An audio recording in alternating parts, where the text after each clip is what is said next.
Here are the ingredients you need for holy bread. You want to take 2 cups of flour, 300 grams, and stir in 1/2 teaspoon of salt, 2.5 grams.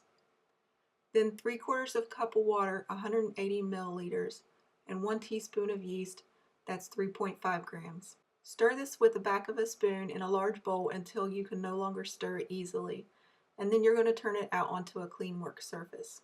You can make this in a stand mixer, you just have to knead it on the appropriate speed for 8 to 10 minutes or until it stretches easily without tearing. This only makes 1 loaf of bread, and it's intended to be that way so that you can practice and learn how to make holy bread without wasting a lot of flour and ingredients. Once you can no longer stir it with a spoon, turn it out onto your work surface like this.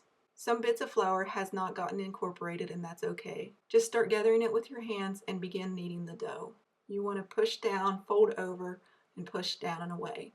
This is a drier dough, so it's going to be a little difficult to knead at first and it's going to tear really easily.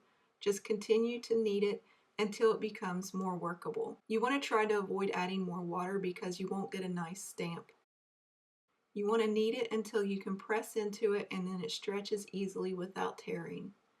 It should look like this. You should be able to see some light behind it, and you could stretch it pretty easily without tearing it. Now obviously if you give it a lot of pressure you're going to tear it, but you don't want to go that far. Once you get to that stage, it's going to be a nice soft dough, and you're just going to cover it and let it rise for 1 to 2 hours or until it's double in size. Now you want to prepare your sill. You want to flour it generously and then tap out the excess. Your dough has now doubled in size, so it is ready to press. The first thing you need to do is shape it into a round disc. The dough should be really nice and pliable and stretchy. Flatten out the dough and then just gather it in on the sides to make a circle.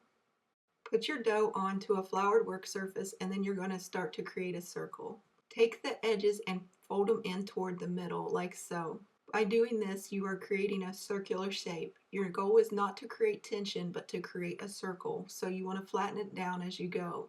And then you're going to flip it right side up, and it's going to be a nice round shape at this point. And you can tuck in the edges to make it as round as possible.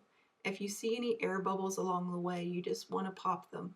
Continue to press it down until it's slightly bigger than the sill, about 1 inch around or 2.5 centimeters. Once you get to this stage, you want to put it onto a baking sheet. You want to use parchment paper, a silicone mat, or a non-stick surface. You do not want to spray or grease your pan. You then want to cover the dough and let it rest for 5 to 10 minutes. You do this so the glutens relax and you don't have the sill end up being misshapen as it bakes. Sprinkle a little bit of flour on top of the dough and dust off the excess. Again, you can flatten it out a little bit more if you see that it has misshapen as it has set there. Press the sill down firmly and say the Lord's Prayer. By the time you are done with the Lord's Prayer, it will have a really nice sill.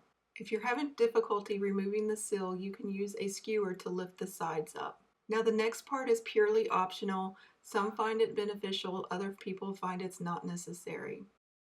Using a skewer, you're going to poke 33 holes around the outside of the sill. Some find that this makes the bread rise evenly and creates a place for the steam to escape, and it prevents the mushroom shape at the bottom where it busts open. You can try both ways and see which way you prefer. Some people like to poke holes in the center, not where the wording is, but just on the outside decorative parts. Again, this is just to help with the rising as it bakes. At this point, you want to cover this and then you're going to preheat your oven. Repeat the process for as many loaves as you are making. Once you are done with your last loaf, you want to cover them. At that point, you want to preheat your oven to 400 degrees Fahrenheit or 200 degrees Celsius. You want to bake these until they are golden brown, 35 to 45 minutes. The center should read 212 degrees Fahrenheit or 100 degrees Celsius. As you can see, it's a nice golden brown, but it's not too brown. And the sill is showing up really nicely. At this point, you can dust off the remaining flour with the pastry brush. By poking the holes, you did not get any splits in the bread. Sometimes they become misshapen, and if you don't turn your pan, you can get darker spots, so it might be beneficial to turn your pan midway through baking. I didn't do that, so as you can see, there's one side that's just a little bit more brown than I would have liked. It doesn't matter, take them in any way, they can be used. This is a great way to practice, and you can take in your practice loaves and they can freeze them for future use. You want to let these cool completely before you cover them. If you need more help, I will give a link below to give you more detailed instructions. When making holy bread, always make sure that you are in good standing with the church and do so with reverence and in prayer. It is best to make this when you're not distracted with other things in life. It is truly an honor to make the holy bread for service, so take your time and do so thoughtfully.